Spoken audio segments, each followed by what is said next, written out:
Il coud des costumes avec précision, mais un souvenir ne lui convient pas. « Bienvenue sur Dossier, je suis votre hôte Étienne. J'aimerais avoir de vos nouvelles. Laissez-moi un commentaire pour me dire d'où vous écoutez aujourd'hui. Vos messages me font toujours sourire. Décortiquons l'histoire. » C'était le genre d'après-midi ensoleillé de septembre qui donnait l'impression que l'Angleterre ne changerait jamais. Le pré de Sainte Mildred était parsemé de nappes de pique-nique, de paniers débordant de tartes aux prunes et de sandwichs aux concombres, et une belle fanfare accordait ses instruments sous les branches retombantes d'un chêne centenaire. Le village de Little Dittering célébrait sa foire des moissonneurs annuelle, un événement empreint de fierté modeste, avec des gâteaux éponges jugés par la femme du pasteur et une tombola dont le premier prix était une bouteille de Xérès douteuse.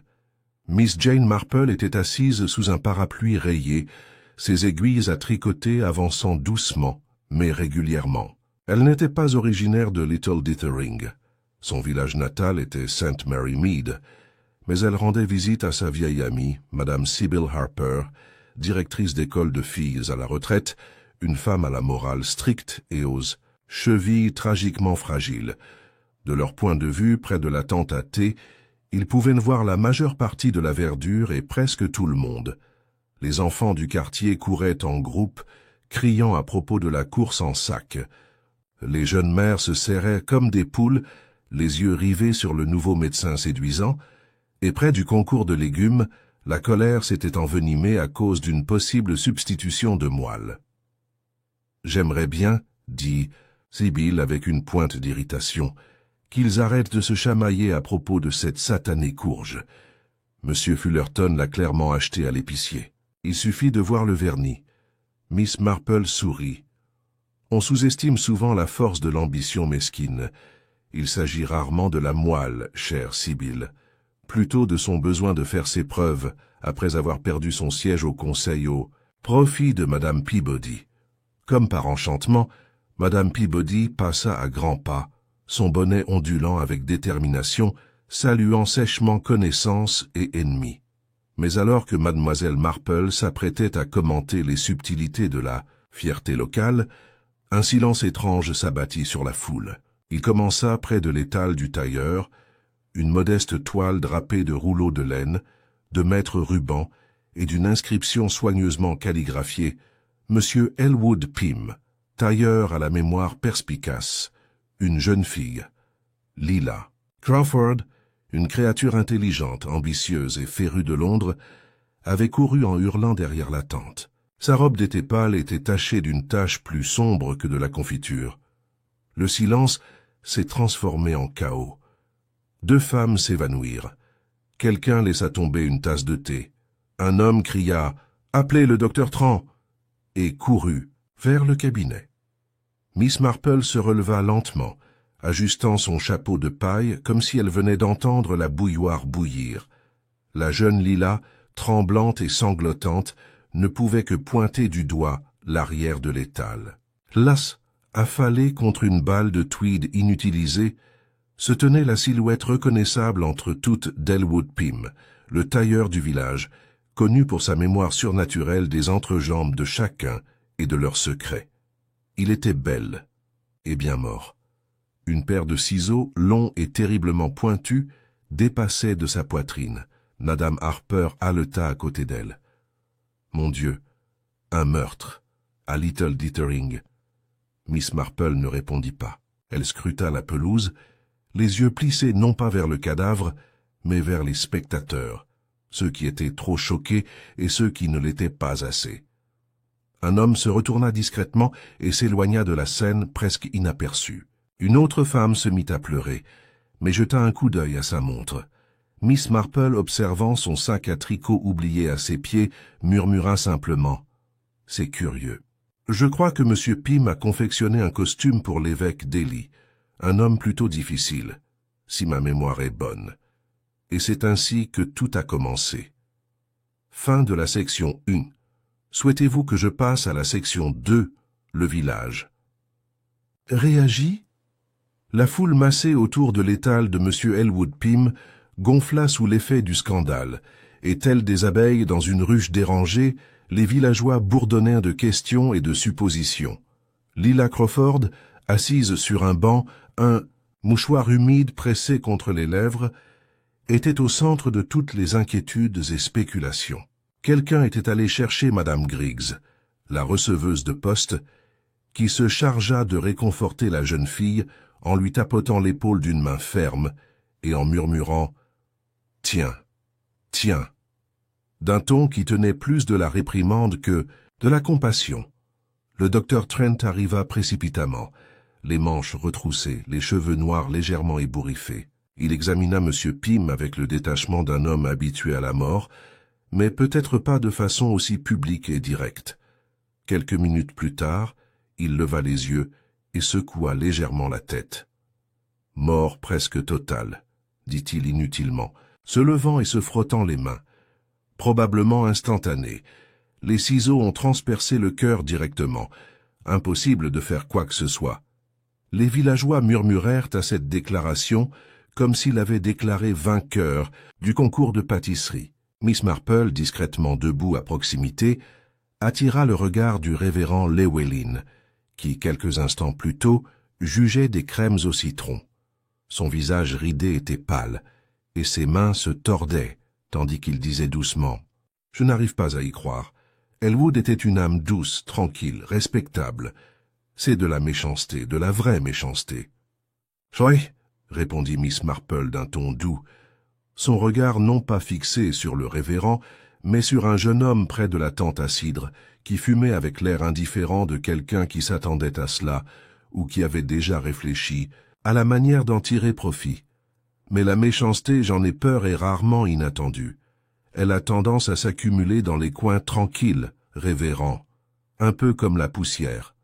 Un sifflement strident, étrangement théâtral, retentit lorsque l'inspecteur Graves arriva de Market Frimley, convoqué par téléphone, quelques minutes après la découverte du corps. C'était un homme carré, tant par sa mâchoire que par son tempérament, avec l'attitude de quelqu'un qui croyait fermement au verrouillage des portes et à l'établissement de listes. « Qu'est-ce que c'est que ça ?» aboya-t-il en s'approchant. « C'est un homme mort, c'est ça ? Bien, reculez, tout le monde. Interdiction de se toucher. On va faire régner l'ordre ici. » Il s'entretint avec le docteur Trent, examina la scène d'un hochement de tête rapide, puis se tourna vers la foule. « J'aurai besoin de vos déclarations, une par une. Vous, désigna-t-il Lila Crawford, avez-vous trouvé le corps ?» Lila, qui avait retrouvé un peu de sang-froid, hocha la tête, le visage pâle mais calme, avec cette gêne propre aux filles qui se savent observer. « J'aidais M. Pym à emballer les échantillons de tissu. J'étais allé chercher la ficelle par derrière. Et il était là, affalé comme ça. J'ai crié, je ne l'ai pas touché, promis. Étais-tu seul avec lui avant ça ? Non, dit-elle d'une voix crispée. Pas vraiment. Il venait de finir de parler avec quelqu'un, un client. OMS ? Elle hésita, regarda par-dessus le pré. Madame Holloway, je crois. À propos d'une veste pour son fils, elle a parlé de la remise des prix de l'école le mois prochain. Miss Marple haussa un sourcil. Elle avait vu Madame Holloway plus tôt, s'affairer devant un présentoir à gâteaux, pas près de la tente du tailleur. Mais bon, on réécrit souvent les chronologies sans s'en rendre compte, surtout quand on est nerveux. « Où est Madame Holloway ?»« Maintenant ?» demanda l'inspecteur. Une voix stridente s'éleva du banc de touche. « Je suis là, inspecteur. Je n'ai rien vu. J'ai juste parlé à Monsieur Pym une minute. À peine. À propos du nouveau blazer de Toby. Je n'avais même pas encore passé commande. » Graves se tourna vers elle, l'air indéchiffrable. « Alors vous étiez là peu avant la découverte du corps ?» Madame Holloway hésita. « Enfin, je suppose. Mais il était parfaitement vivant quand je l'ai vu. Je lui ai dit que j'enverrais Toby faire un essayage la semaine prochaine. Et puis, je suis allé directement à la tente à gâteaux. » Plusieurs têtes hochèrent à la tête. L'une des filles du pasteur lança gentiment. Elle était bien à la tente à gâteaux. Elle m'a grondé pour avoir touché le glaçage. Graves grogna. Bien. Personne ne quitte le green avant d'avoir recueilli les dépositions. Docteur Trent, si vous voulez bien rester disponible, Alors que les villageois étaient guidés dans un semblant de file d'attente, murmurant leurs théories, Miss Marple se tourna vers Madame Harper. « Chère Sibylle, dit-elle doucement, je me demandais si tu pouvais me faire une gentillesse et me demander si M. Fullerton a vu quelque chose d'inhabituel en polissant sa moelle. » Madame Harper cligna des yeux. « Mon Dieu, Jane, c'est absurde. »« Pas du tout. » répondit Miss Marple avec sa douceur habituelle. Il avait un excellent point de vue depuis le présentoir de légumes. On voit souvent mieux quand on fait semblant de ne pas regarder. Elle retourna tranquillement vers la scène du crime, non pas pour intervenir, elle n'aurait jamais osé intervenir, mais simplement pour observer. Elle remarqua de nouveau la position du corps. M. Pym était légèrement affaissé en avant, comme pris par surprise, ne faisant pas face à son agresseur. Les ciseaux, remarqua-t-elle, étaient les siens, des ciseaux de tailleur classiques. Pas particulièrement facile de plonger dans quelqu'un à moins d'être très proche. Cela demandait de la force ou de la colère. De retour au bord de la foule, elle aperçut Madame Penelope Irwin, la pianiste du coin qui chuchotait avec insistance à son cousin Edward, un homme discret qui travaillait aux archives du bureau du conseil.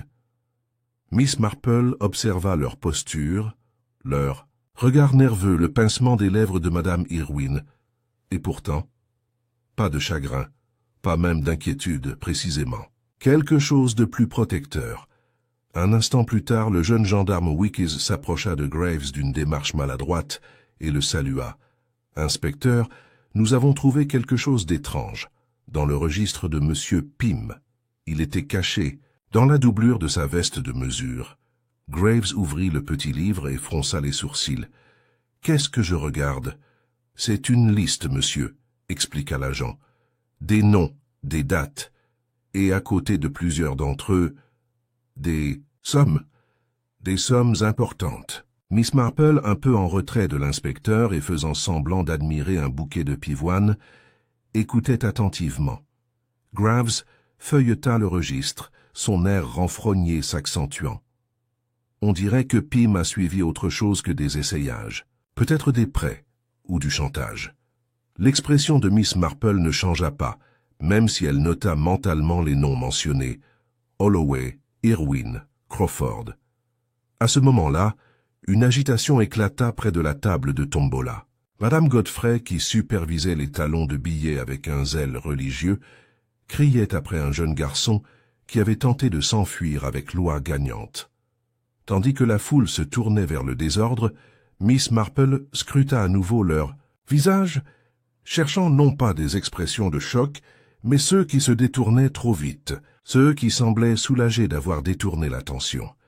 Et là, immobile au milieu de cette agitation, se tenait M. Lionel Finch, l'antiquaire, qui avait récemment eu une curieuse dispute avec Elwood Pym au sujet d'un gilet litigieux qui aurait appartenu à un avocat du XIXe siècle. Un gilet que M. Finch avait tenté de vendre comme original. Pym l'avait discrètement corrigé devant la société historique. Miss Marple hocha légèrement la tête. Elle ne dit rien, mais son regard était aussi perçant que les ciseaux qui avaient mis fin à la vie d'Elwood Pym.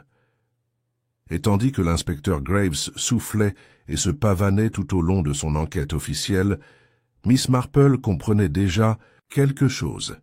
Il ne s'agissait pas d'un crime de violence aveugle. C'était, comme tous les crimes commis dans des lieux calmes, une question de mémoire. Et quelqu'un tenait absolument à ce que le sien reste dans l'oubli. Alors que le soleil baissait derrière le toit du presbytère, projetant de longues ombres dorées sur la verdure, l'agitation de la foire des moissonneurs s'était apaisée. Les prix de la tombola n'avaient pas été réclamés. Les gâteaux éponges s'affaissaient, intacts, et des groupes de villageois s'attardaient dans des conversations inquiètes. Le corps de M. Elwood Pym avait été discrètement transporté par le docteur Trent et l'agent Wickes dans l'arrière-salle de la salle paroissiale, drapé d'un drap de lin habituellement réservé aux crèches.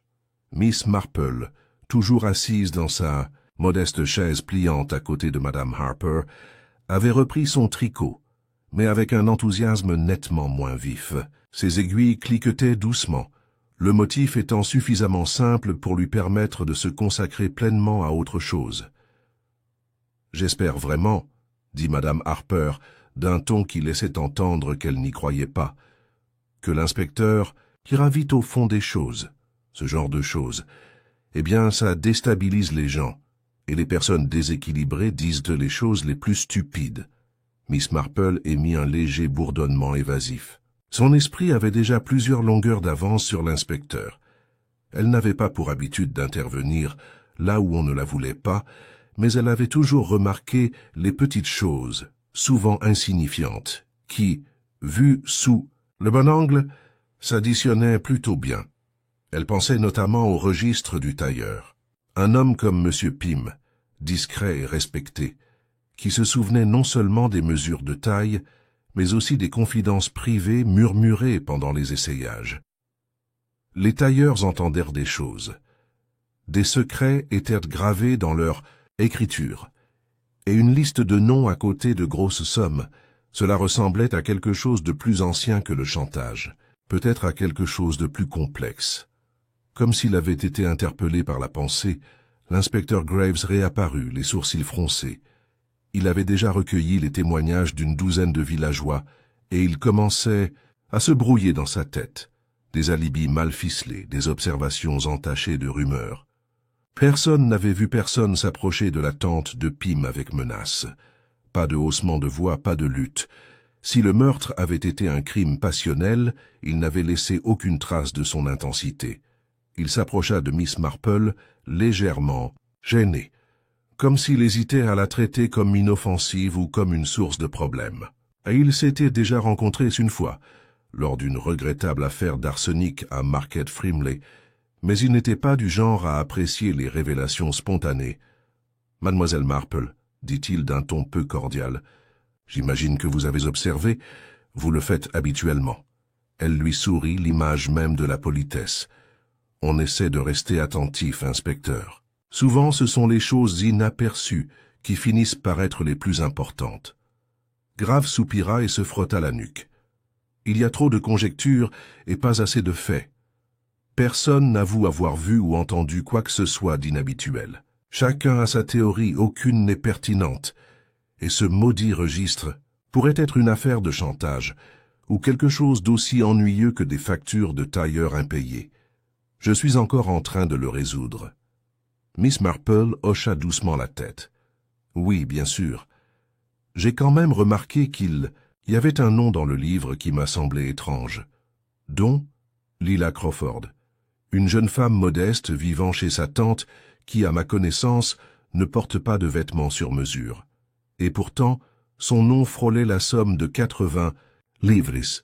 Cela paraît beaucoup pour une fille qui travaille à temps partiel à la bibliothèque et qui n'a pas eu de nouveau manteau depuis avant Pâques. » Graves cligna des yeux. « Tu crois que Pym la pressait de rembourser?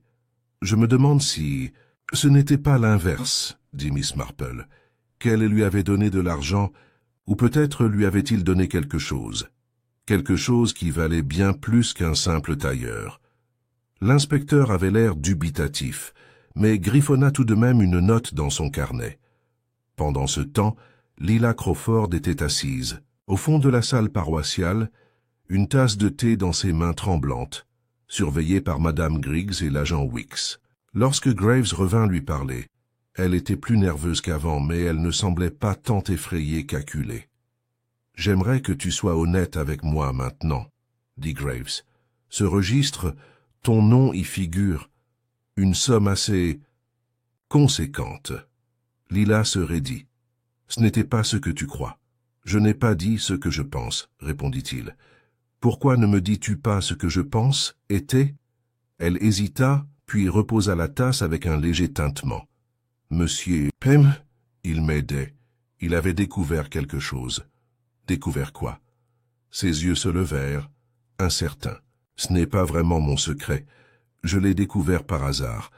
J'étais dans son atelier il y a quelques semaines. Je récupérais des chutes pour le culte caritatif du curé. Il travaillait tard et avait laissé une pile de papiers sur la table.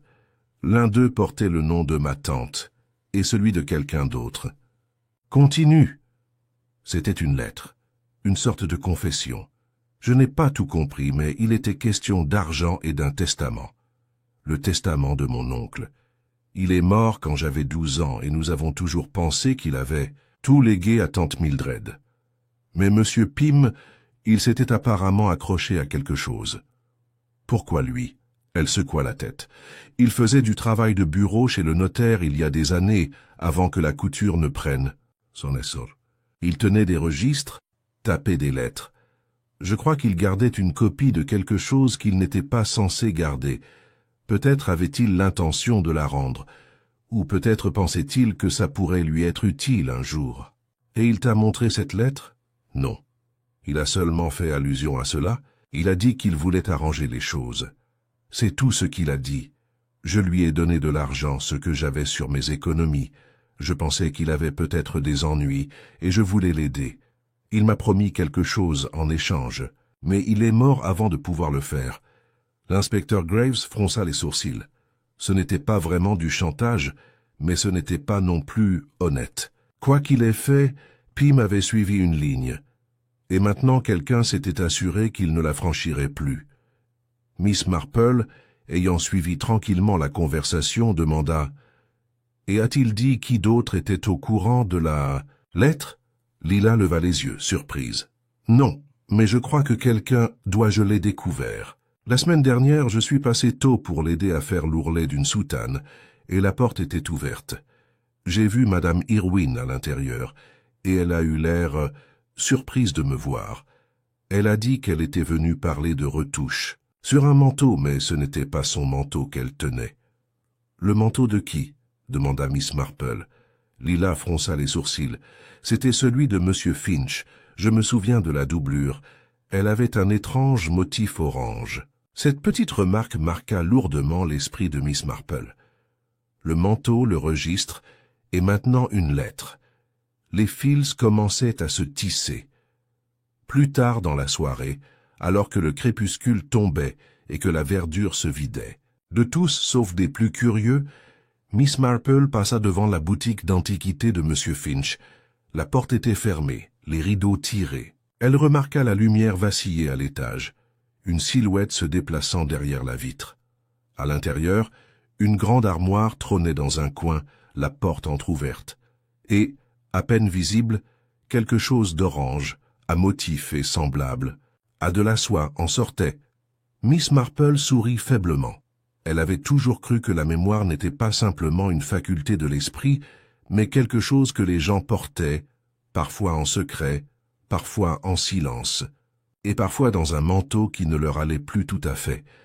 Le lendemain matin apporta une brume pâle qui s'insinua sur Little Dittering comme un soupir, s'accrochant aux haies et aux cheminées avec un certain silence lugubre. La place du village, encore jonchée de banderoles et de programmes abandonnés, était vide à l'exception d'un rouge-gorge se faufilant dans un panier de pique-nique renversé. Mais derrière les rideaux de dentelle et les fenêtres embuées de la cuisine, les villageois étaient éveillés, plongés dans leurs murmures. Miss Marple prit son petit déjeuner comme d'habitude, du thé, une tranche de pain complet et qu'un demi-œuf à la coque, à la table de Madame Harper. Même si son attention n'était visiblement pas portée sur la nourriture, une lettre était posée à côté de son assiette, encore dans son enveloppe. Elle avait été remise en main propre, glissée discrètement par la porte d'entrée peu après le lever du soleil. Elle l'ouvrit avec précaution. Le papier était de bonne qualité mais pas neuf, et l'écriture était soignée et démodée. Chaque lettre était écrite avec une discipline que l'on ne trouve que chez ceux qui ont appris l'écriture au lycée du comté. Il n'y avait que 2 lignes. Il se souvenait de trop de choses. « Retrouve-moi au cimetière à midi. Un ami. » Miss Marple le lut 2 fois, son expression indéchiffrable, puis le plia et le glissa dans son sac à tricot. Lorsque la cloche de l'église sonna minuit, Miss Marple se tenait déjà sous le porche, son châle soigneusement épinglé et son sac à main noué à son poignet. La brume s'était alors dissipée, mais l'air conservait cette fraîcheur automnale si particulière qui annonçait un changement. Elle n'a pas attendu longtemps. Edward Irwin, pâle et maigre comme un bouleau, apparut du sentier lointain qui descendait des écuries du manoir. Ses mains étaient nerveusement enfoncées dans les poches de son manteau et il jeta un coup d'œil autour de lui avant de la rejoindre. « Je n'étais pas sûr que tu viendrais, » dit-il d'une voix basse, le souffle coupé par l'anxiété. « Je réponds toujours poliment quand la vérité me le demande, » répondit Miss Marple.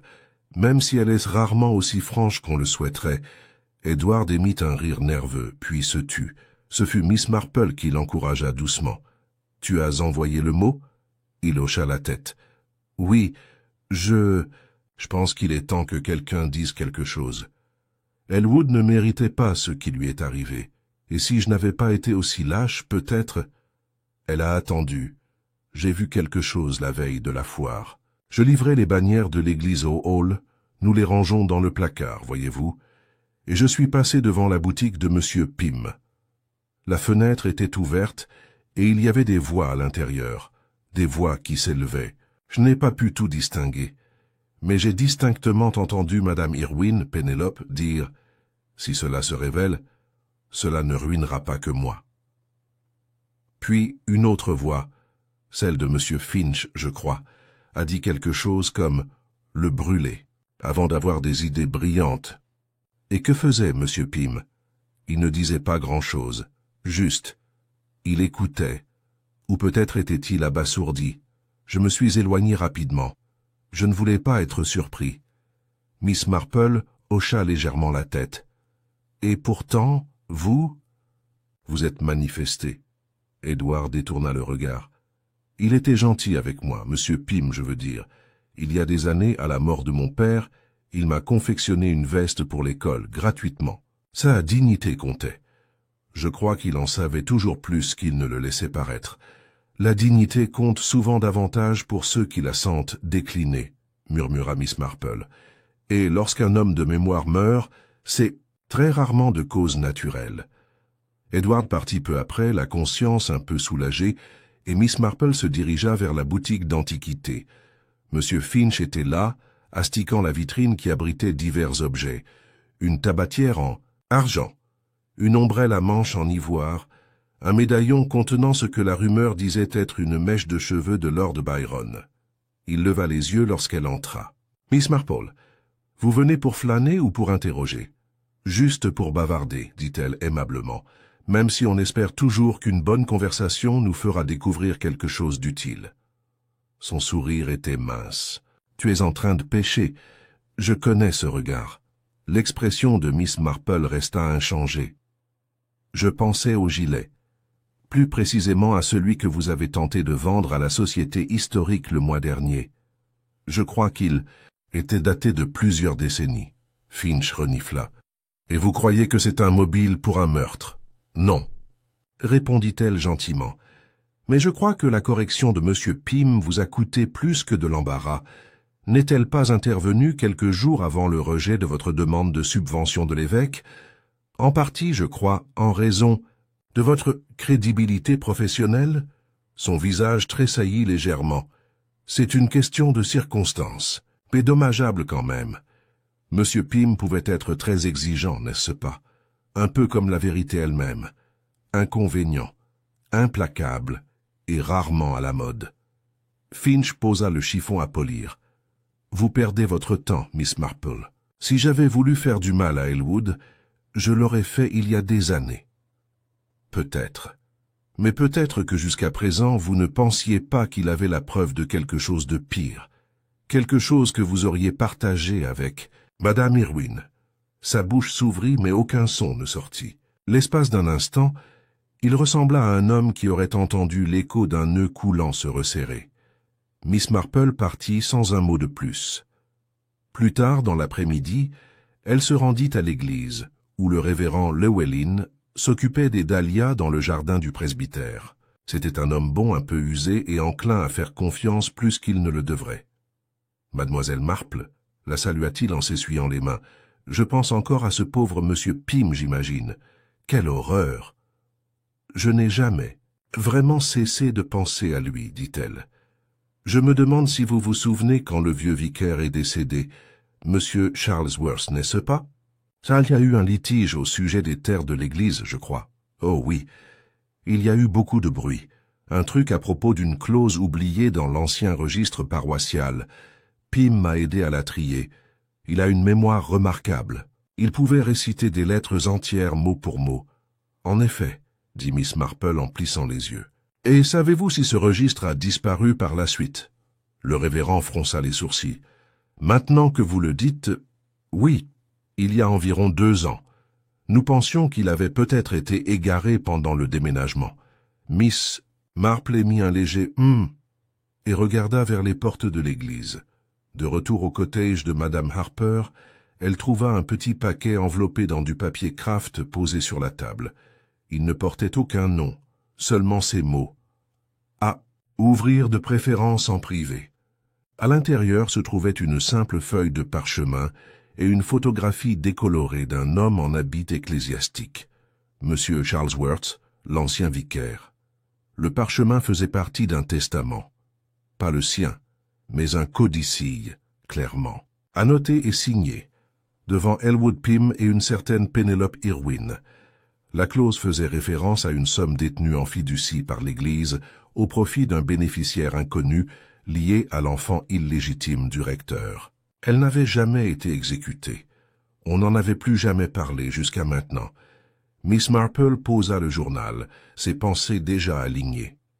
Un enfant oublié, un héritage mal géré, un tailleur qui se souvenait trop de choses. Le meurtre n'avait pas été motivé par une dette, un embarras, ni même une vengeance. Il s'agissait d'un héritage, de préserver les apparences, la réputation, l'héritage, le côté fragile de la civilité anglaise. Quelqu'un avait tué pour que la vérité reste enfouie plus profondément que n'importe quelle tombe du cimetière. Mais Miss Marple, avec ses yeux calmes et sa voix douce, ne confondait jamais la politesse avec l'innocence. Pas un seul instant, Miss. Marple passa le reste de l'après-midi au bureau de Madame Harper, assise près de la fenêtre donnant sur le mur du jardin recouvert de lierre. Le paquet contenant le codicille et la photographie resta à ses côtés intact depuis qu'elle les avait examinés. Ce n'était pas que le mystère fût résolu, loin de là, mais son origine s'était cristallisée. Il ne s'agissait plus d'un meurtre isolé, mais de ce que cet acte avait été censé taire. Le parchemin, en sa possession, projetait une longue ombre sur le passé. Des héritages déformés par omission, des identités enfouies sous le sol respectable de Little Dithering et, plus révélateur encore, un tailleur qui se souvenait précisément de ce que d'autres s'étaient efforcés d'oublier.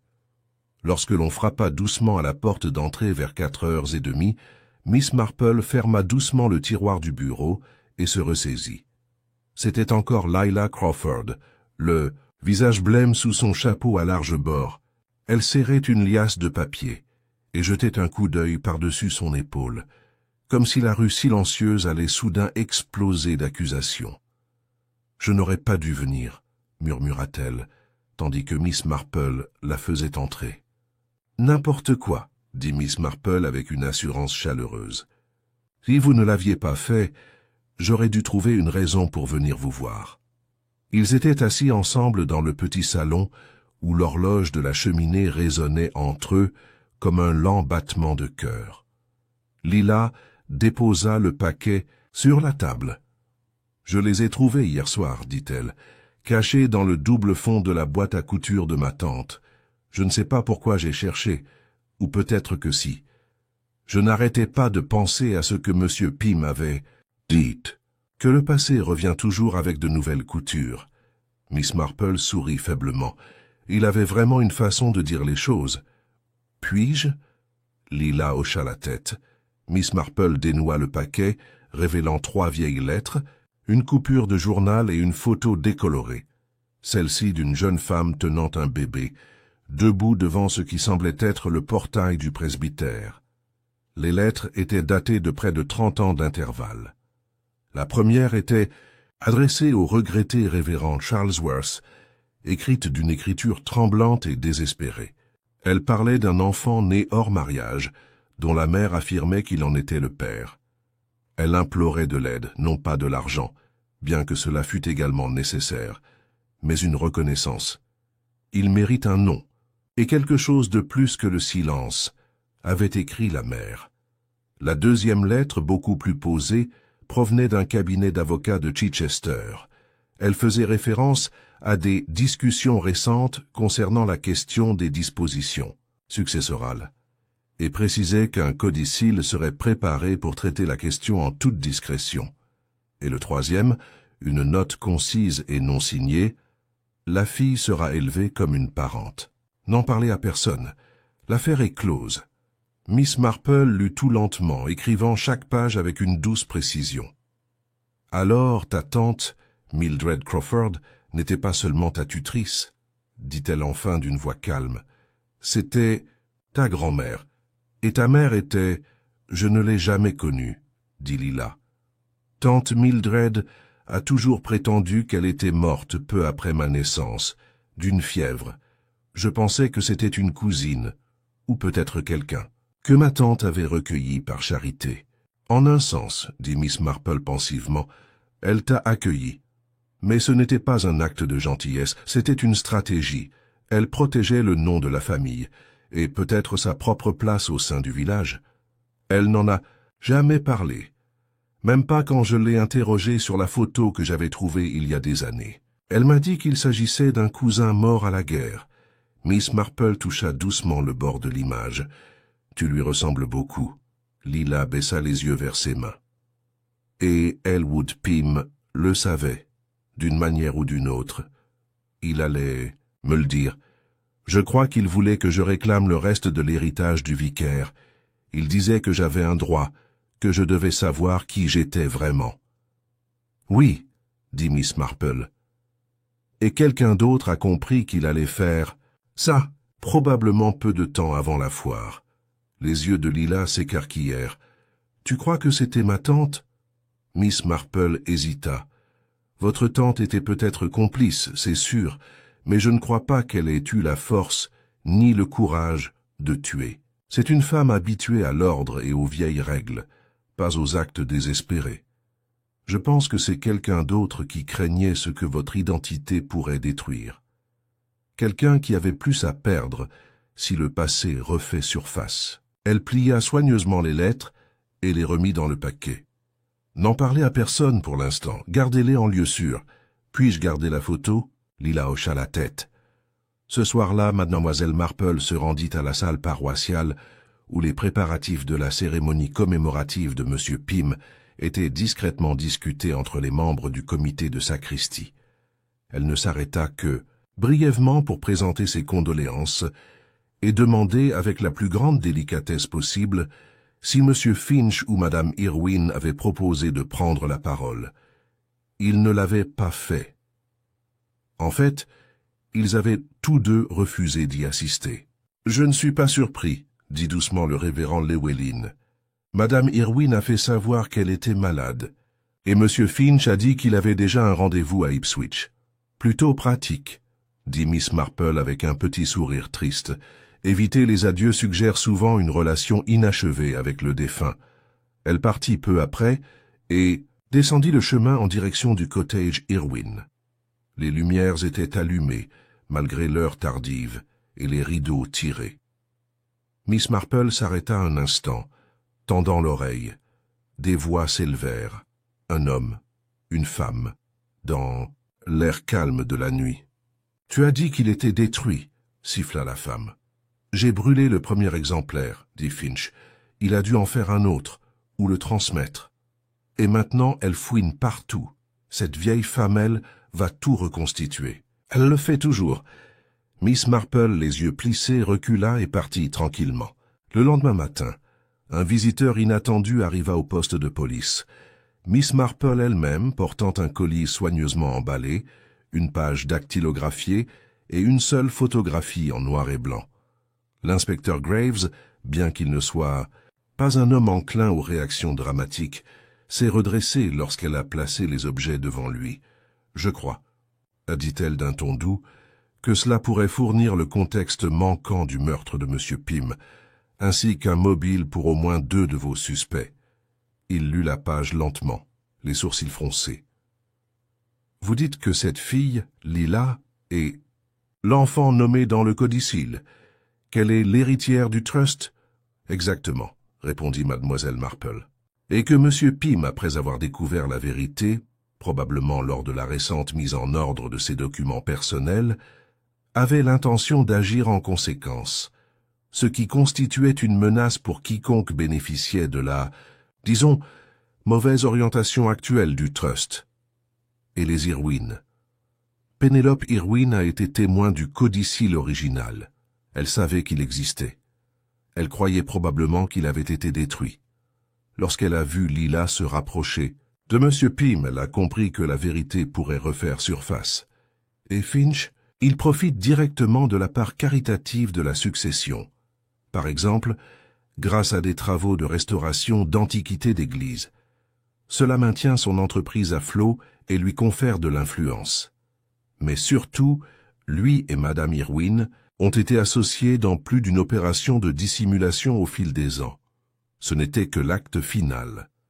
Graves émit un long sifflement bas. « Il nous faudra des preuves. »« Vous le trouverez dans l'armoire de M. Finch, » dit Miss Marple en se levant. « Sous le double fond. Il aime cacher des choses dans les vieux meubles, plutôt poétiques, vous ne trouvez pas ?» Elle laissa que l'inspecteur la regardait, à la fois étonné et vaguement troublé par la certitude calme de ses paroles. Dehors, l'air s'était légèrement réchauffé. Les dernières guirlandes flottant mollement dans la brise, Miss Marple retourna lentement au cottage, son châle serré autour du cou. Sous son bras, elle portait son tricot et y glissait la photographie d'une jeune femme tenant un petit garçon près du portail d'un presbytère. La vérité, avait-elle toujours cru, était comme une bonne couture. Elle maintenait tout ensemble, tranquillement, jusqu'à ce que quelqu'un essaie de la défaire. Les événements du lendemain se déroulèrent avec le calme particulier d'un village attendant l'orage. Les rumeurs, jusque-là gardées secrètes, s'échappaient désormais avec plus de certitude, chaque murmure s'aiguisant. On entendit Madame Griggs, à la poste, marmonner quelque chose à propos de péchés anciens, tandis que le jeune Thomas Darley, le garçon de l'épicier, jura avoir aperçu l'inspecteur Graves à l'aube, debout devant la boutique de M. Finch, un carnet et un crochet. Pendant ce temps, Miss Marple savourait une modeste tasse de thé à l'orée ensoleillée du jardin de Madame Harper.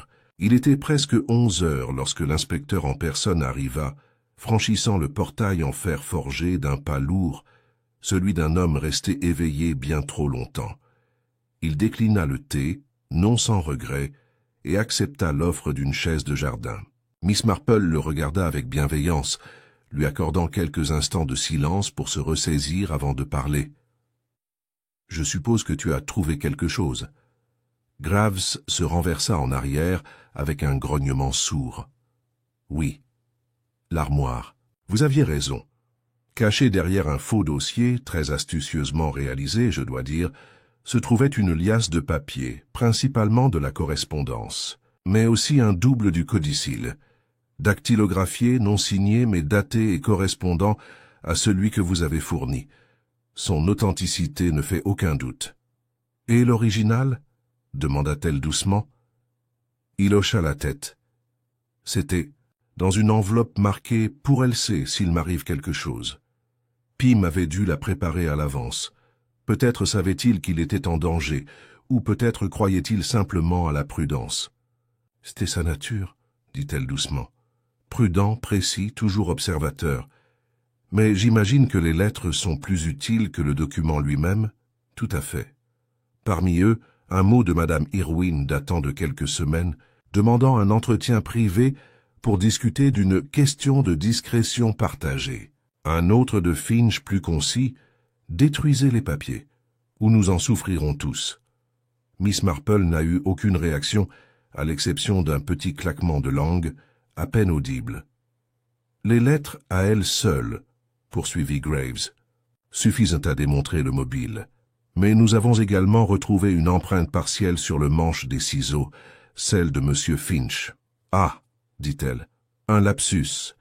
Peut-être croyait-il que l'outil appartenait à Pym et ne serait jamais examiné, ou que personne ne songerait à chercher des empreintes sur un objet aussi domestique.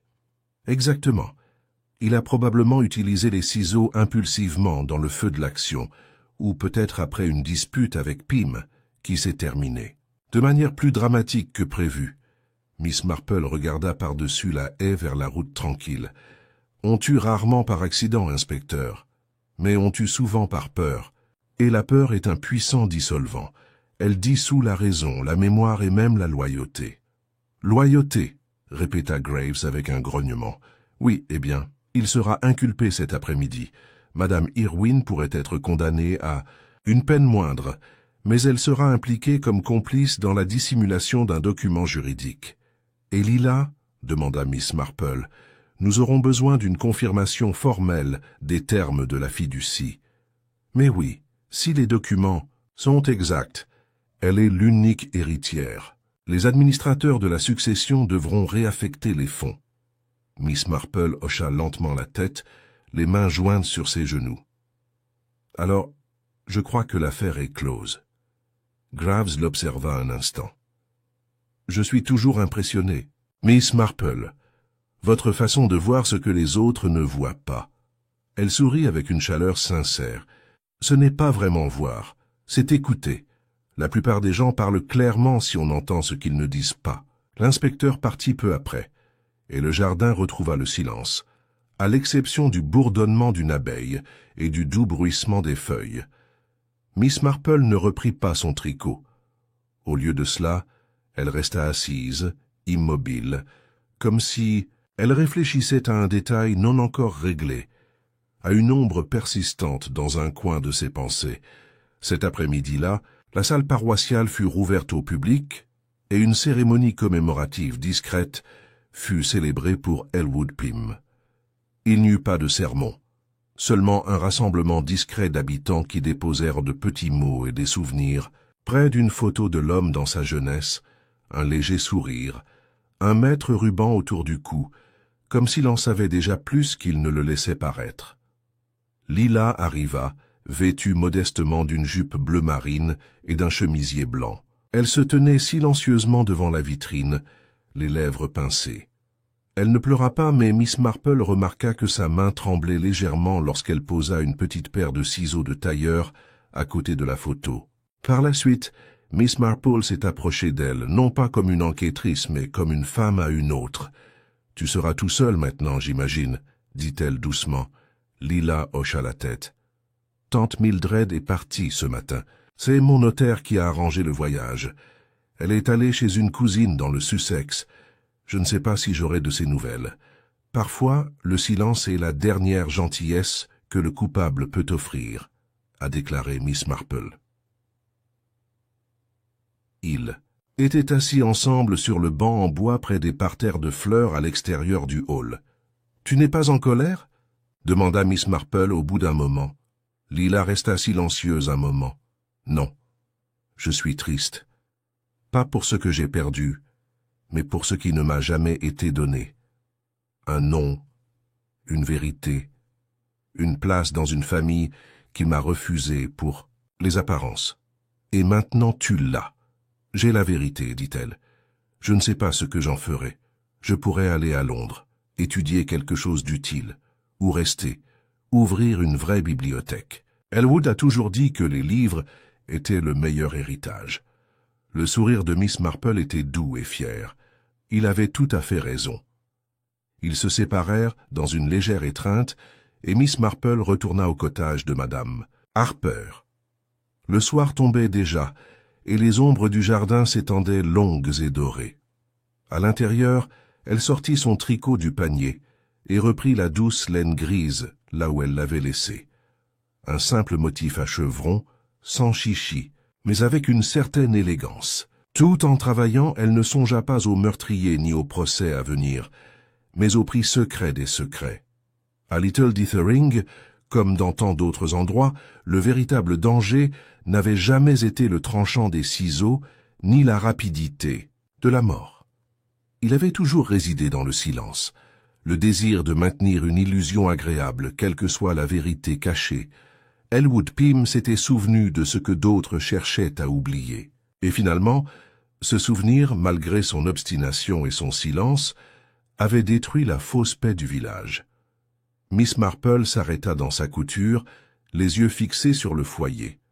Oui, pensa-t-elle, c'est toujours la mémoire. Dans un village comme dans un esprit, la mémoire finit par abîmer le tissu, et il faut être prêt à réparer ce qui est déchiré, ou si nécessaire à le défaire complètement. La paix retrouvée à Little Dithering après la cérémonie commémorative de M. Pym était de ce genre particulier que l'on retrouve, après une tempête, immobile mais tendue, comme une chose fragile réparée et soigneusement remise en place. Les gens reprirent leurs habitudes avec une vague prudence, comme si le village lui-même risquait de révéler un autre secret s'ils y regardaient de trop près. Le bureau de poste rouvrit avec moins d'échanges chuchotés derrière la table de tri. La boulangerie réapprovisionna ses rayons, et le vicaire reprit ses homélies sur le pardon, même si mademoiselle Marple remarqua que son regard se tournait désormais plus souvent vers le cottage des Irwin, toujours clos et silencieux. De son côté, Miss Marple n'en dit pas plus sur l'affaire, pas même à madame Harper, dont les questions étaient formulées avec soin sur le ton des commérages, mais dont la curiosité trahissait un profond malaise. Je n'aurais jamais imaginé Pénélope Irwin capable d'une telle intrigue, remarqua-t-elle un après-midi autour d'un thé. Elle avait toujours l'air si convenable. Croyez-vous qu'elle comprenait vraiment ce que M. Finch comptait faire? Miss Marple réfléchit attentivement avant de répondre. Je pense plutôt qu'elle ne l'avait pas planifié, non. Mais elle l'a permis. Et dans ce genre de situation, la permission peut être aussi puissante que l'acte lui-même. Elle avait passé tant d'années à taire la vérité que ses conséquences devaient paraître inévitables. Madame Harper remuait son thé avec une vigueur inutile. Encore, une affaire terriblement compliquée, pas comme les scandales habituels. « Il n'y a pas de scandale habituel, chère Sibylle, » dit doucement Miss Marple. Seulement différentes manières de s'habiller. Mais alors même que l'enquête officielle touchait à sa fin, l'inspecteur Graves avait remis son rapport préliminaire et M. Finch avait été transféré au centre de détention provisoire de Basingstoke. Il subsistait, pour mademoiselle Marple, un fil conducteur qui refusait de se défaire. Ce n'était rien qu'elle pût nommer directement, mais un sentiment subtil et persistant, comme un nœud sous le tissu. Quelque chose à propos du meurtre lui-même, le moment de cela, ne s'était pas assis confortablement avec elle, qui repensa à ce soir-là, tandis qu'elle marchait lentement sur le chemin derrière l'église, où les roses fleurissaient encore malgré le froid qui s'annonçait. Son esprit revint, comme à plusieurs reprises, à la position du corps. M. Pym était affalé en avant, et non en arrière, suggérant qu'il tournait le dos au tueur. Ce n'était pas inhabituel en soi. Il était peut-être en train de plier du tissu ou de se préparer à fermer la tente, mais cela suggérait une absence de menace, une certaine confiance. Elle pensa aussi aux ciseaux. Les ciseaux d'un tailleur sont lourds, lestés pour plus de contrôle, et pas le genre d'objet qu'on pourrait manipuler facilement par surprise. Il faudrait de la planification, ou de la proximité, ou les deux. Et puis, au moindre mouvement dans l'air, le nœud commença à se desserrer. Miss Marple rentra chez elle et s'assit de nouveau au bureau de madame Harper. De son sac à main, elle sortit un petit carnet où elle avait noté des bribes de la semaine. Nom, observation, remarque, entendu.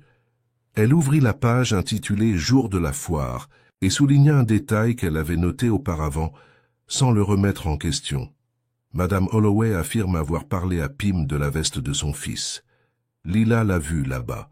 Elle confirme être partie avant la découverte du corps. Elle marqua une pause. Quelque chose clochait. Madame Holloway avait affirmé qu'Hélène n'avait pas encore commandé la veste, qu'elle avait parlé avec Monsieur Pym, mais pas pour longtemps. Une incohérence mineure, mais qui, associée à la déclaration de Lila, est devenue encore plus étrange. Miss Marple fronça les sourcils. Elle se souvenait distinctement. Lila avait dit qu'elle a entendu M. Pym parle avec quelqu'un, mais elle n'a pas vu qui c'était. Elle supposait c'était Madame Holloway. Et soudain, cette hypothèse est devenue critique. Parce que, et si n'avait pas été Madame Holloway, et si cela avait été quelqu'un d'autre? Le lendemain matin, Miss Marple se rendit à l'église, soi-disant pour rendre un recueil de cantiques, mais en réalité pour retrouver le révérend Llewellyn. Elle le trouva dans la sacristie, en train de consulter le programme des vêpres de la Toussaint. « Révérend, dit-elle avec un sourire chaleureux, puis-je vous demander quelque chose d'un peu particulier ?» Il lui lança le regard, prudent d'un homme qui avait appris à ne pas sous-estimer ses questions. Bien sûr. Vous souvenez-vous si quelqu'un d'autre avait accès aux clés de l'église pendant la foire? Il cligna des yeux. Eh bien, oui. J'ai prêté un jeu de rechange à Madame Holloway. Elle s'occupait de la tente de bricolage des enfants et avait besoin d'accéder au placard de l'école du dimanche. Je vois. Et elle était seule avec eux? Il semblait incertain. Je crois. Elle les a rendus ce soir-là, plutôt troublés. Elle a dit les avoir égarés brièvement dans l'après-midi, mais les avoir finalement retrouvés dans son sac à main. « dit Miss Marple. « Très bien. Merci. » Et sur ce, elle se dirigea directement vers la résidence. Holloway n'était pas une grande maison, confortable, blanchie à la chaux, avec des hortensias bordant l'allée. Et Madame Holloway elle-même ouvrit la porte vêtue de son chemisier bleu pâle habituel et sentant légèrement l'eau de rose. « Miss Marple, quelle surprise !»« Je m'excuse pour cette intrusion, » dit aimablement Miss Marple, « mais j'ai pensé que cela vous réconforterait de savoir que Lila va plutôt bien. Elle a trouvé un avocat à Chichester qui l'aide à régler ses problèmes. »« Oh !» dit Madame Holloway, son sourire vacillant, « comme c'est louable, oui. Et c'est remarquable de voir à quel point elle a été minutieuse. Elle a mentionné en toute innocence qu'elle pensait que vous aviez parlé à Monsieur Pym juste avant le meurtre. Oui, enfin, brièvement, bien sûr. Rien d'important. À propos d'une veste pour Toby. Curieux, dit Miss Marple, parce que lorsque j'ai examiné la tente par la suite, j'ai remarqué un échantillon épinglé sur le devant avec le nom de votre fils écrit dessus, de la main de Monsieur Pym. Ce qui suggère que non seulement la commande avait été passée, mais qu'elle avait été coupée et commencée. Madame Holloway retint son souffle. J'ai peut-être oublié. La semaine a été stressante. C'est compréhensible. Mais voyez-vous, ce qui m'intrigue, c'est que Monsieur Pym prenait rarement des commandes sans prendre ses mesures. Et pourtant, votre fils n'était pas présent ce jour-là. Madame Holloway ne dit rien. Les yeux de Miss Marple pétillaient doucement. Mais la douceur de sa voix s'était transformée en précision. C'était vous, n'est-ce pas? Pas Monsieur Finch. Ou pas seulement Monsieur Finch. Vous êtes allé à la tente. Vous avez vu que Pym avait l'intention de révéler la filiation de Lila, et vous avez paniqué. C'est absurde, murmura-t-elle. Non, répondit Miss Marple, toujours aussi douce. C'est malheureusement typique. Vous étiez l'une des bénéficiaires du fonds, n'est-ce pas? Peut-être pas officiellement, mais indirectement. Votre défunt mari siégeait au conseil d'administration initiale. Vous avez obtenu la prise en charge des frais de scolarité de votre fils, des réparations et des opportunités. Tout cela en catimini, bien sûr. Tout cela grâce à un fonds qui aurait changé si le nom de Lila avait été rendu public. Le sang-froid de Madame Holloway se brisa. « Je ne voulais pas, dit-elle d'une voix tremblante. Je voulais juste lui parler, lui demander de ne pas aller jusqu'au bout. Je pensais peut-être pouvoir le convaincre. Mais il m'a tourné le thé. D'où il s'est simplement détourné de moi. Et les ciseaux étaient là. » Miss Marple s'avança et lui prit doucement les mains. « Vous devez parler à la police. Ça se passera mieux si vous le faites. Ce n'était pas prémédité, je pense. Mais vous saviez ce que vous faisiez après coup. Vous avez laissé Monsieur Finch assumer la responsabilité, car vous saviez qu'il avait ses propres secrets à cacher. » Madame Holloway s'affala sur une chaise, le visage vidé de toute couleur, et une fois ce dernier fil tiré, tout s'est effondré, discrètement, comme c'est souvent le cas. Graves a été convoqué. Une autre déposition a été recueillie et avec le temps, l'affaire est passée du stade de simple bavardage à celui de prudence chuchotée. Miss Marple, bien sûr, n'en a plus jamais parlé, mais, assise de nouveau, dans le jardin, son tricot sur les genoux, elle pensa à Lila, et comme parfois un souvenir n'est pas le fardeau que d'autres lui attribuent, mais un cadeau, un nom retrouvé, une place dans le monde restauré, et le tailleur, M. Elwood Pym, qui avait mesuré plus que les coutures intérieures, il avait mesuré la vérité, et finalement, quelqu'un l'avait trouvé trop proche pour la supporter. Les jours qui suivirent furent marqués par un recueillement silencieux. L'arrestation de Madame Holloway, bien que discrète, ne put être entièrement dissimulée. Le village, déjà perturbé, se replia sur lui-même. Il n'y eut ni accusation bruyante, ni commérage sur la pelouse, mais à la façon dont les conversations s'interrompaient au passage de quelqu'un ou au regard lancé vers les fenêtres aux volets clos, on sentait l'atmosphère chargée de malaise. Miss Marple ne fit aucun effort pour rompre le silence ambiant. Elle se promenait dans le village comme à son habitude, échangeant des plaisanteries, notant les subtils réalignements des loyautés villageoises et les curiosités. À vrai dire, il restait très peu de choses à dire. La vérité finale s'était imposée avec la certitude sinistre d'un dernier point resserré. Madame Holloway, dont la vie avait été soigneusement calquée sur les convenances, dont la place au conseil d'administration et la direction de la communauté des mères lui avaient valu une autorité discrète, avait commis un acte irréversible, non par malveillance mais par désespoir. Elle n'avait pas comploté de meurtre, mais elle avait vu son mode de vie tout entier menacé par la résurrection d'une vérité depuis longtemps enfouie. Et à cet instant, la peur avait pris le dessus sur la raison. C'était un genre de crime que Miss Marple comprenait trop bien, non pas par approbation, mais par compréhension. Les crimes de Little Dithering ne relevaient ni de la folie ni de la cruauté. Ils résultaient de petits mensonges que l'on raconte pour remettre la vie à sa place. Ce qui restait maintenant, c'était les fragments. Que faire d'eux et quel sens pouvait-on tirer de ce qui s'était brisé?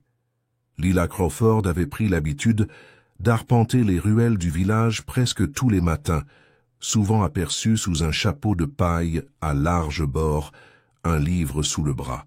Miss Marple la rejoignit un jour près du chemin du verger, et elles marchèrent ensemble dans un silence complice. « Tu sais, » dit soudain Lila, « je ne suis pas allée au cimetière depuis la cérémonie. Je ne sais pas pourquoi. » Il n'y a aucune obligation de pleurer sur la pierre, répondit doucement Miss Marple. Le chagrin vit là où vit la mémoire. J'imagine que j'attends toujours de me sentir changée, comme si tout savoir devait me faire sentir différente, mais ce n'est pas vraiment le cas. Je me réveille toujours dans la même pièce. Des choses que je n'ai jamais eues me manquent toujours. Miss Marple hocha la tête. La vérité nous transforme rarement comme on l'espère. Elle s'installe souvent comme un poids au début. Ce n'est que plus tard qu'elle se révèle être un fondement. Lila baissa les yeux vers les violettes sauvages qui bordèrent le chemin. Je n'arrête pas de penser à lui, Monsieur Pym. Il n'avait pas besoin de m'aider. Non, dit Miss Marple. Il ne l'a pas fait, mais il comprenait la valeur de ce qui vous avait été caché. Il l'a gardé pendant des années, sachant qu'un jour quelqu'un en aurait besoin, et ce quelqu'un c'était vous. Ils s'arrêtèrent près du muret de pierre qui bordait le cimetière. L'herbe au-delà était tachetée de soleil. Les pierres, tombales pâles et usées comme de vieilles dents. Un rouge-gorge solitaire était perché sur la plus petite, comme pour veiller. « Resterez-vous à Little Dithering » demanda Miss Marple. « Je pense que oui, pour l'instant. On m'a proposé de travailler à temps partiel à l'école pour aider à cataloguer la bibliothèque, et Madame Foster a proposé de louer son annexe. Tu auras ton propre chez-toi, dit Miss Marple avec un hochement de tête satisfait. C'est un bon début. Ils marchèrent encore un peu, jusqu'à ce que la brise se lève et que le ciel s'assombrisse avec la promesse de pluie.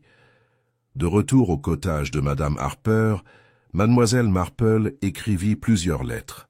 L'une à un cousin d'Exeter, demandant le nom d'un notaire digne de confiance pour Lila. Une autre à la Société historique de Chichester, suggérant une mention commémorative d'Elwood Pym dans leur revue trimestrielle, sous la rubrique « Contributeurs locaux méconnus ». Et une troisième note plus personnelle, à l'inspecteur Graves qui disait simplement « L'affaire Holloway conclut la couture, mais je reste toujours attentif aux fils qui dépassent. Cordialement, J.M. » Elle les a scellés et les a placés dans son panier à côté de son tricot, avec l'intention d'aller à pied à la poste après le déjeuner. Mais alors qu'elle se tournait vers la table, quelque chose de petit et d'inattendu se produisit. La sonnette a retenti. Ni le facteur, il sonnait rarement, sauf pour livrer un colis, ni Madame Harper qui entrait toujours en criant joyeusement « Coué !» Le carillon était bref, précis et inhabituel. Miss Marple ouvrit la porte avec son calme habituel. Sur le perron se tenait un homme d'une 60aine d'années, vêtu d'un costume campagnard bien coupé. Ses cheveux gris étaient soigneusement peignés et une paire de lunettes à monture dorée était posée sur son nez. Il avait les mains gantées, chose étrange pour la saison, et il portait une petite sacoche en cuir. « Miss Jane Marple » demanda-t-il. « Oui, je m'appelle Félix Denham.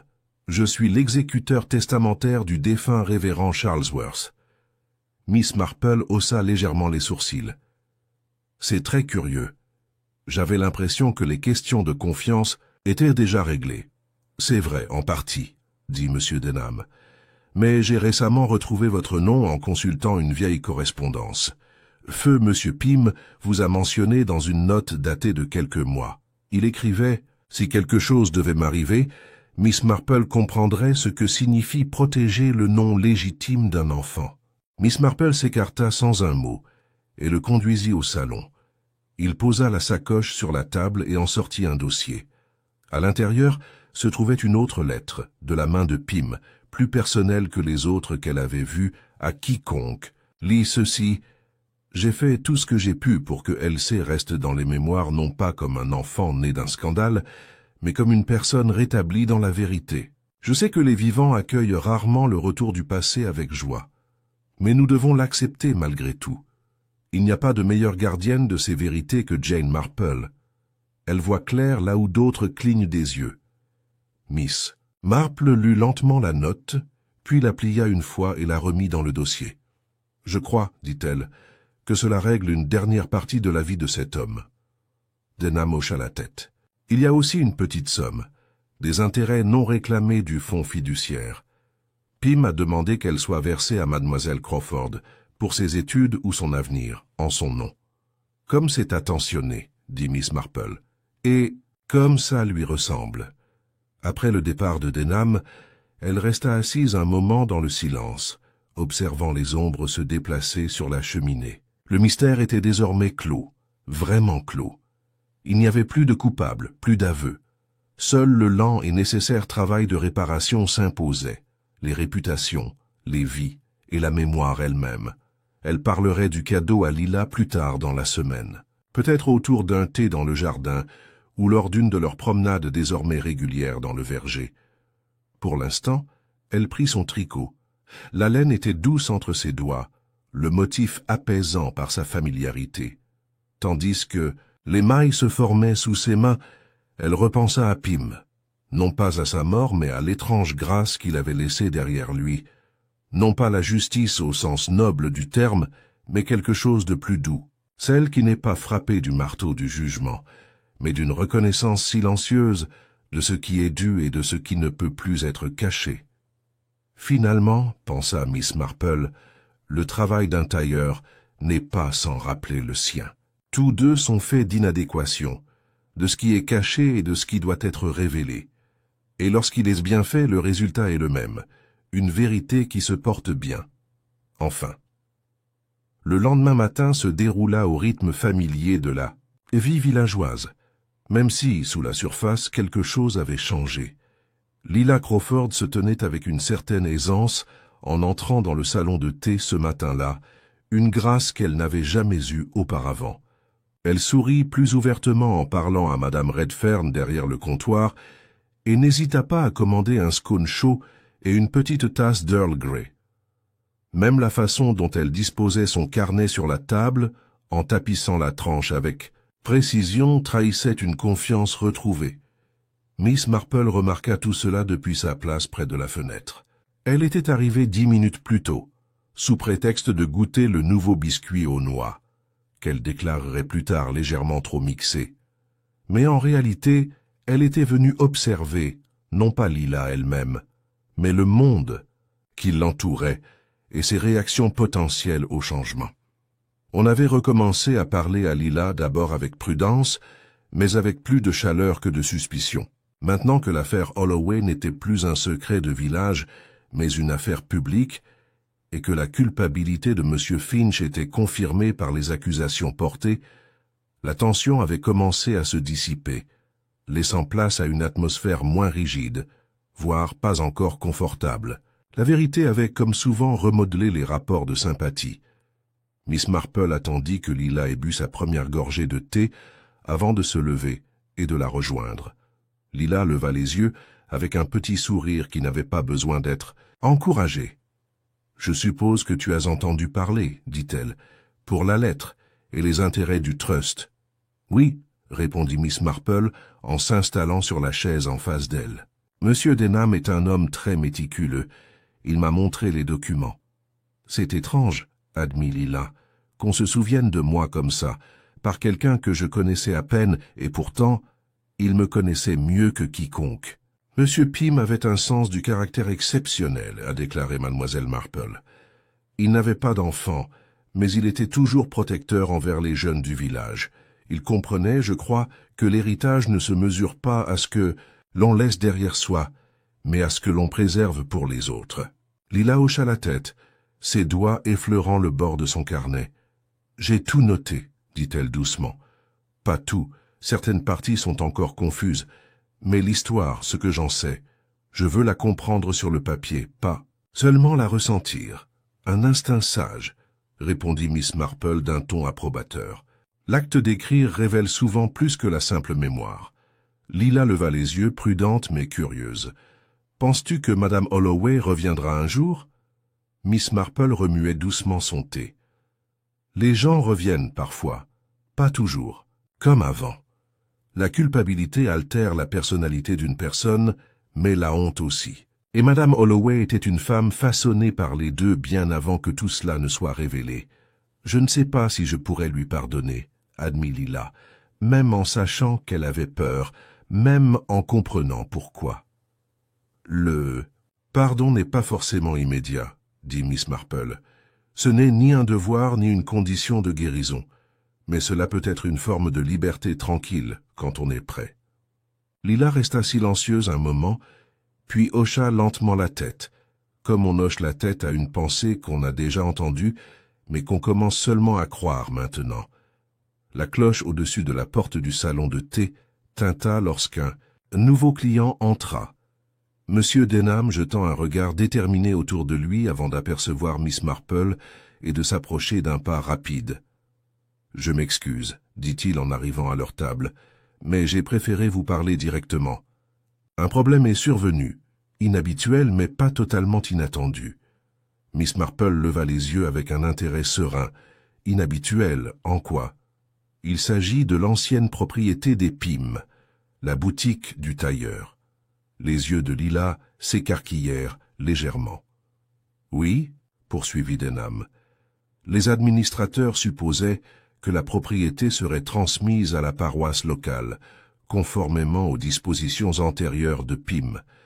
Mais dans son dernier avenant, pas encore officiellement enregistré, mais attesté et daté, il proposait que le magasin soit mis à la disposition de mademoiselle Crawford. À des fins éducatives ou littéraires, si elle le souhaitait, il avait apparemment commencé à transformer l'atelier du fond en un petit bureau. Des étagères, un secrétaire, et même un poêle réparé. Lila retint son souffle. « Il n'a rien dit. »« Non, » dit Miss Marple. « Mais il préparait quelque chose pour toi, bien avant que tu saches qui tu étais. » Denham posa une petite clé sur la table. « C'était une vieille clé en laiton, avec le numéro 17 gravé sur son sommet. Je crois que... Vous devriez le voir par vous-même, dit-il. Puis avec un signe de tête courtois, il se retourna et partit aussi vite qu'il était venu. Plus tard dans l'après-midi, la porte de l'ancienne boutique de Pym grinça pour la première fois, depuis des semaines. Lila entra lentement, la clé encore chaude à la main. Miss Marple se tenait derrière elle, non pas pour déranger, mais pour témoigner. L'intérieur était tel qu'il avait été laissé. Des rouleaux de tissu empilés contre le mur du fond, des mètres rubans soigneusement rangés dans de petits tiroirs, et une légère odeur de lavande et de laine flottait dans l'air. Mais c'était l'atelier du fond qui avait changé. La longue table où Pym avait autrefois découpé des patrons avait été débarrassée. Un bureau simple et huilé se dressait près de la fenêtre. Dessus se trouvait une lampe, un épais carnet vierge et un stylo-plume posé en diagonale sur la couverture. Des étagères avaient été installées le long de 2 murs, vides mais propres. Le poêle, dans un coin, avait été restauré et fraîchement repeint. « C'est magnifique », murmura Lila en entrant dans la pièce. Elle passa la main sur le bois du bureau, puis jeta un dernier coup d'œil à Miss Marple. On dirait presque qu'il savait. « C'est vrai, » dit Miss Marple. « Il a vu en toi quelque chose que d'autres ont manqué ou ignoré. Il savait que cette histoire n'était pas seulement celle d'une perte, c'était aussi un début. » Lila s'assit à son bureau, ouvrit le carnet à la première page et sourit devant le vide, non pas par peur, mais par invitation. Elle prit le stylo puis marqua une pause. « Tu veux rester ?» demanda-t-elle doucement. « Pendant que j'écris. » Miss Marple s'installa dans le fauteuil d'angle près du poêle. « Bien sûr, » dit-elle, ses aiguilles claquant doucement dans son sac à main. L'après-midi se déroula ainsi dans une harmonie paisible. La plume griffonnait sur le papier, les aiguilles à tricoter cliquetaient sans cesse, et le vent bruissait dans les arbres. Ce n'était ni une fin grandiose, ni dramatique. Mais c'était vrai. Le village se stabiliserait. Les saisons changeraient. Les gens oublieraient les détails, modifieraient les histoires, adouciraient les aspérités du passé. Mais quelque part, dans l'arrière-boutique d'un tailleur, la vérité s'écrivait, mesurée avec le même soin discret qui avait autrefois caractérisé un homme qui comprenait ce que signifiait détenir l'histoire d'autrui. Et Miss Marple, les yeux sereins derrière ses lunettes, souriait pour elle-même. Tous les mystères ne se terminent pas par un nom. Parfois, ils se terminent par un point de départ. Pendant plusieurs jours, l'atelier du tailleur resta aussi silencieux que les secrets qu'il renfermait autrefois. Chaque matin, Lila arrivait peu après 9 heures, entrant avec la clé en laiton qui se trouvait désormais dans la petite poche à monnaie de son sac à main. Elle balayait le salon, époussetait les derniers rouleaux de tissu avec un soin qui relevait moins de la propreté que du respect, puis disparaissait à l'arrière, où elle écrivait sans relâche jusqu'en début d'après-midi. Le village aperçut, bien sûr, mais avec la prudence et la retenue dont Petite Indécise abordait toujours le changement. Ils en murmurèrent au comptoir de la boucherie, se demandèrent à voix haute ce qu'elle pouvait bien écrire, se demandèrent si elle rouvrirait un jour l'établissement comme il se doit. Mais la curiosité se transforma en autre chose au fil des jours.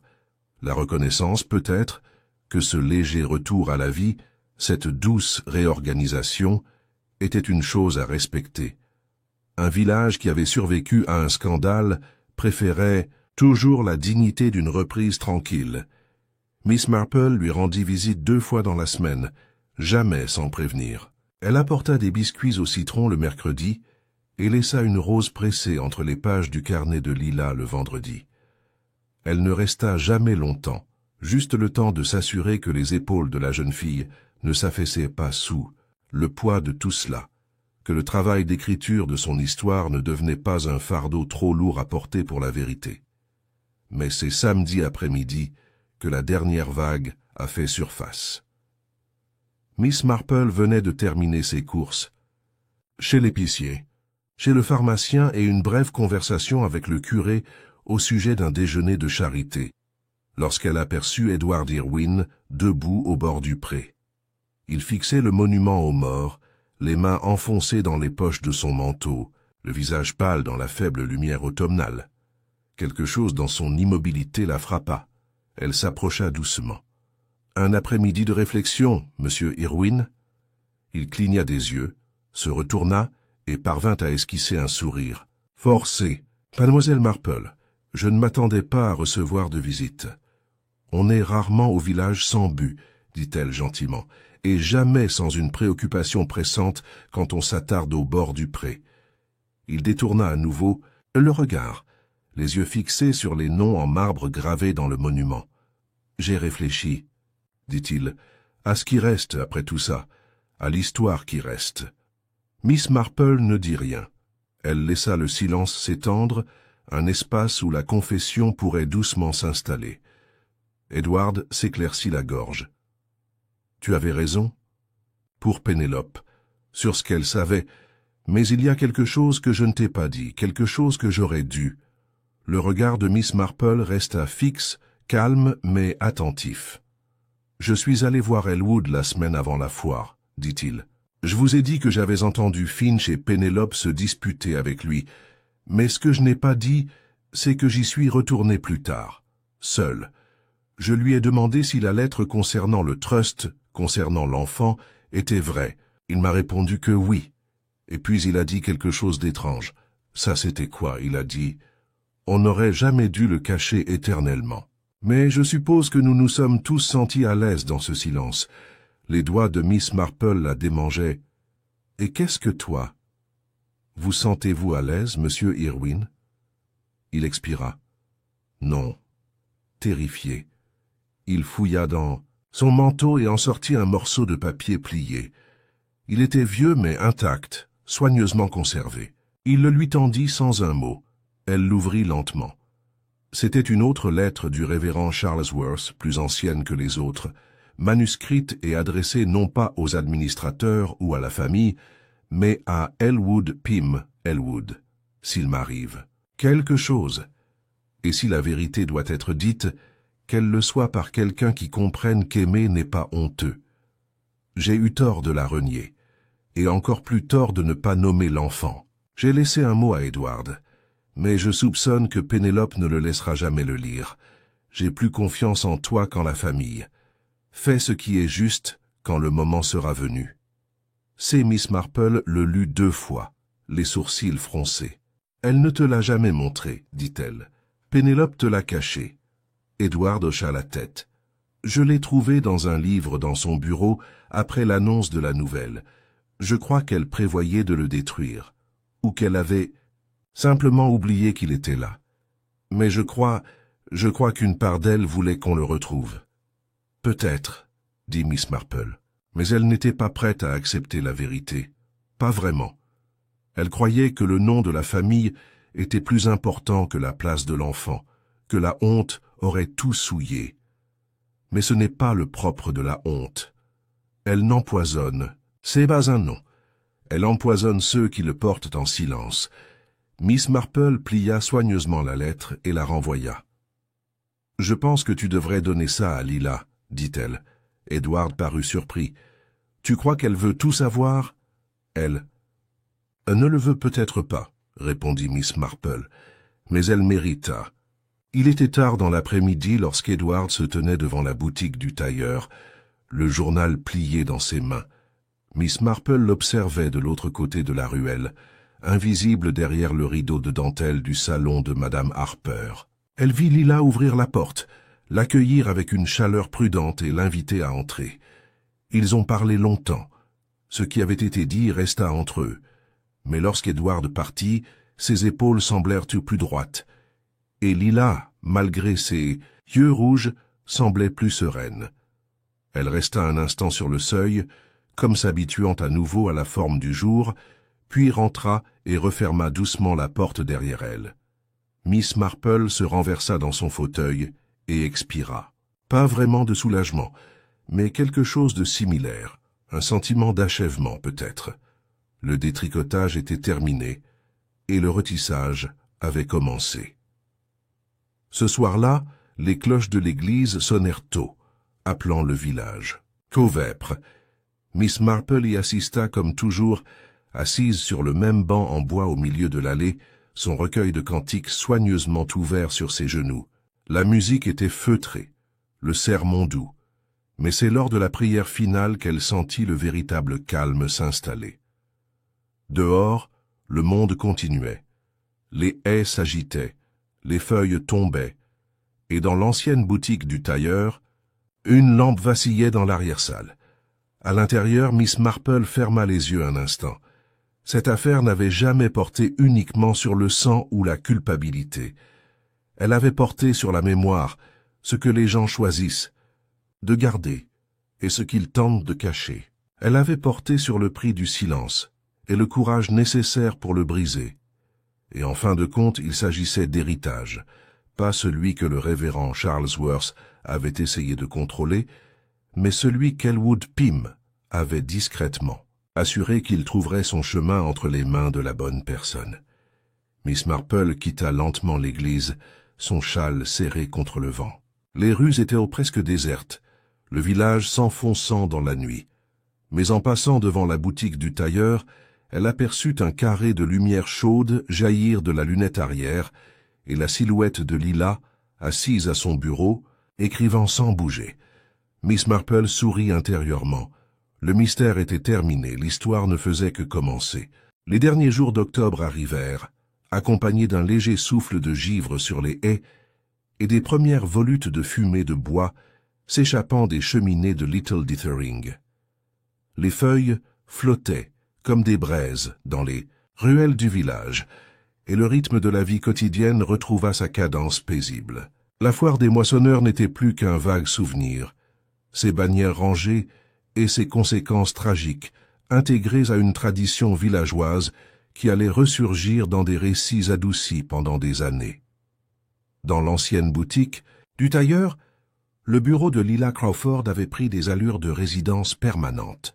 Les étagères se remplissaient peu à peu de livres, certains donnés, d'autres empruntés, d'autres encore de la sienne, et l'arrière-boutique, autrefois lieu de coupe et d'ourlet tranquille, exhalait désormais une odeur de papier, frais, d'encre et autre chose, une présence constante, une reconquête de l'espace. Miss Marple lui rendit visite une dernière fois avant son retour à St. Mary Mead. Elle arriva en début d'après-midi, vêtue de son manteau gris chiné et portant une petite boîte de bonbons au sucre d'orge, glissée sous ses gants. Lila l'accueillit avec un large sourire et lui fit signe d'entrer avec une habitude plus que de la formalité. « J'ai écrit presque 10 chapitres, » dit Lila en versant le thé. « Ils sont encore un peu bruts, mais les mots me viennent plus facilement maintenant.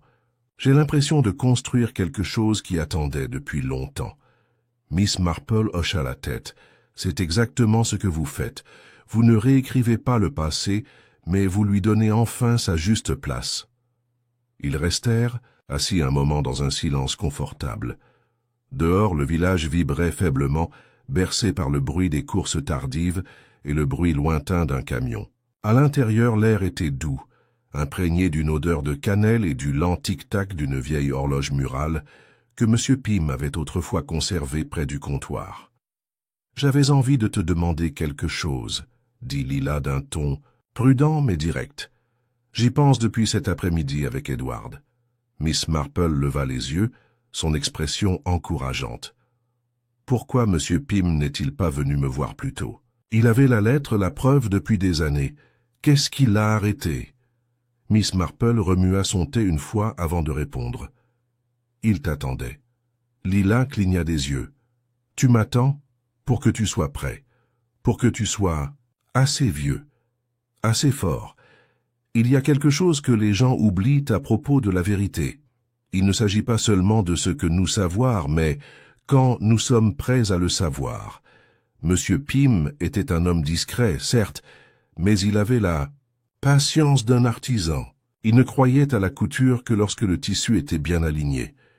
Il était convaincu que vous viendriez à lui un jour, comme vous l'avez fait. » Lila se rassit lentement, la pensée s'installant en elle avec une sorte de doux étonnement. « Et peut-être, ajouta Miss Marple, croyait-il aussi que d'autres, même ceux qui tentaient de la réprimer, trébucheraient. C'était un homme d'une justice subtile. Il leur donnait toutes les chances de faire ce qui était juste. Il ne les saisissait tout simplement jamais. Et quand ils ne l'ont pas fait, il s'est assuré que la vérité vous parvienne de toute façon. C'est la marque d'une véritable tutelle, pas du contrôle, mais de l'attention. Ils finirent leur thé en paix, regardant la lumière se déplacer sur le large plancher. Dehors, les derniers rayons du soleil d'automne atteignaient le sol des toits. Avant que Miss Marple ne se lève pour partir, Lila lui mit une petite enveloppe dans la main. « Pour toi, » dit-elle. « Tu m'as donné le début de quelque chose. C'est juste un merci. » À l'intérieur se trouvait une photographie, une copie de celle trouvée parmi les vieux papiers du révérend. La jeune femme, l'enfant sur la hanche, se tenait près du portail. Mais maintenant, de l'écriture soignée et penchée de Lila, on pouvait lire « Elle s'appelait Marie, et je la porte vers l'avant. » Miss Marple le garda un long moment.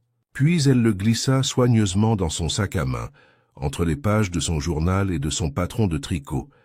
En retraversant le village vers la maison de Madame Harper, tandis que le jour se rafraîchissait, elle ne songea pas au crime, à l'instant de violence brutale qui avait fracturé le village, mais à ce qui avait suivi. Le véritable travail de guérison, la réparation de vies déchirées par le secret et la peur. Certains détectives résolvèrent les mystères par la confrontation, une logique froide et des interrogatoires percutants. Mais Miss Marple avait toujours cru que la vérité résidait dans des lieux plus discrets. Dans l'observation, la compréhension et la façon dont les gens se révélaient lorsqu'ils croyaient que personne ne les observait. Arrivée au portail, elle s'arrêta et regarda une fois de plus vers la boutique du tailleur. La lampe était allumée à la vitrine, et à l'intérieur, une jeune femme écrivait « Ce n'est pas une confession. Ce n'est pas non plus la chronique d'un scandale, mais une récupération. Et c'est ainsi que le mystère final a été résolu, non pas par l'accusation, mais par la grâce. Car en fin de compte, ce n'était pas le meurtre qui comptait le plus, c'était le souvenir. Et la mesure de ce que nous choisissons d'en faire.